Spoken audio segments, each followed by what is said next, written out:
মিডিয়ার সাংবাদিক ভাই, আসসালামু আলাইকুম। আপনারা সবাই অবগত আছেন যে সম্প্রতিকালে জামাতে ইসলামী বাংলাদেশের আমিরের এক্স আইডি হ্যাক সংক্রান্তে দলটির পক্ষ থেকে রাজধানী হাতিরঝিল থানায় একটি সাধারণ ডায়েরি করে। ডায়েরিটা সাইবার সংক্রান্ত হয়, এটি ডিবির উপর তদন্তের জন্য ন্যস্ত করা হয়। এই পরিপ্রেক্ষিতে রাজধানীর মতিঝিল এলাকা থেকে মোহাম্মদ সারোয়ার আলম নামে এক ব্যক্তিকে জিজ্ঞাসাবাদের জন্য ডিবি কার্যালয়ে আনা হয়। এই ঘটনায় ইতিমধ্যে হাতিরঝিল থানায় একটি নিয়মিত মামলা রুজু করা হয়েছে। নিবিড় তদন্তের জন্য মামলাটির তদন্তভার ঢাকা মহানগর গোয়েন্দা পুলিশের উপর ন্যস্ত করা হয়েছে।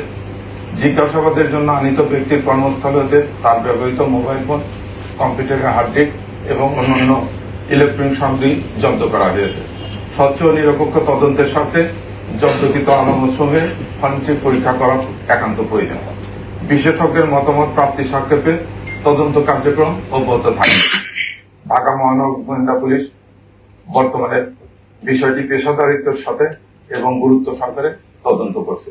এর বিষয়ে সামাজিক যোগাযোগ মাধ্যমে অহেতুক বিভ্রান্তি না ছড়ানোর জন্য এবং সুষ্ঠু ও নিরপেক্ষ তদন্তের স্বার্থে পুলিশকে সহযোগিতা করার জন্য আমি সকলকে বিনীত অনুরোধ জানাচ্ছি। ধন্যবাদ।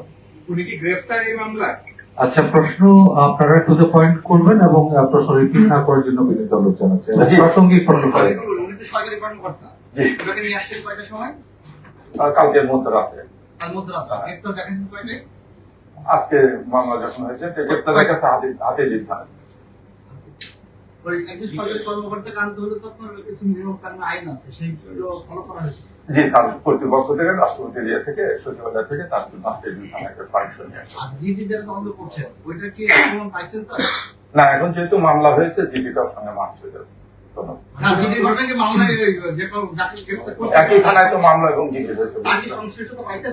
এটা তদন্ত করে ফরেনসিক রিপোর্ট না আসলে তো বলা যাবে না। তার আসলে গ্রেফতার মামলা হয়েছে না, তাহলে সন্দেহভাজন হিসেবে আপনারা গ্রেফতার করছেন? আমরা না, এটা হাতিরঝিল থানায় গ্রেফতার করছে।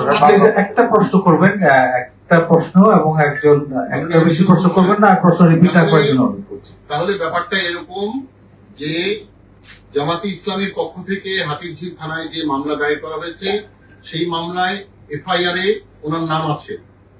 যেহেতু উনি এফআইআর ভুক্ত আসামি, এই কারণে এখন তাকে গ্রেফতার দেখাচ্ছে হাতিরঝিল থানা পুলিশ।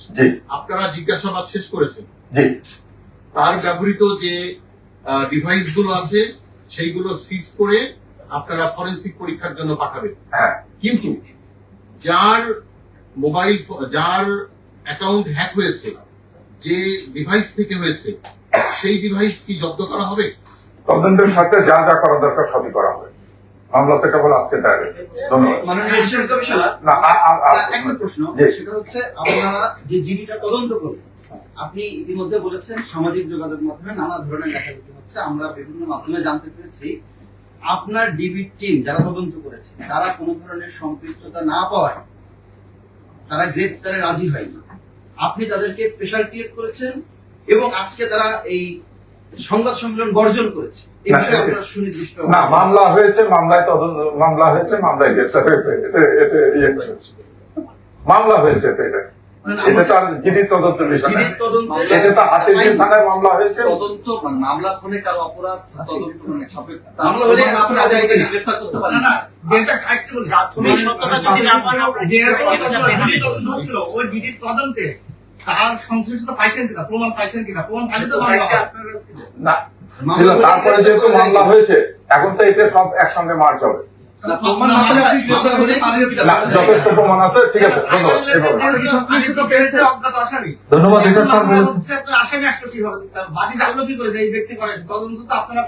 ওরা এতে হাতিরঝিল থানা মামলা নিয়েছে, থানার সঙ্গে কথা বলেন। ধন্যবাদ। আমাদের ধন্যবাদ সবাই। এই ঘটনায় মামলা হওয়ার আগে তিনটি সংস্থা কি বঙ্গভবনে সার্চ করতে পারে কিনা, মানে এবং মামলা হওয়ার আগে আমরা জানি সেখানে এসবিও ছিল, এসবি আসলে কোন বিধানে বঙ্গভবনে এই সার্চ করলো বা মামলা হওয়ার আগে সার্চ করলো?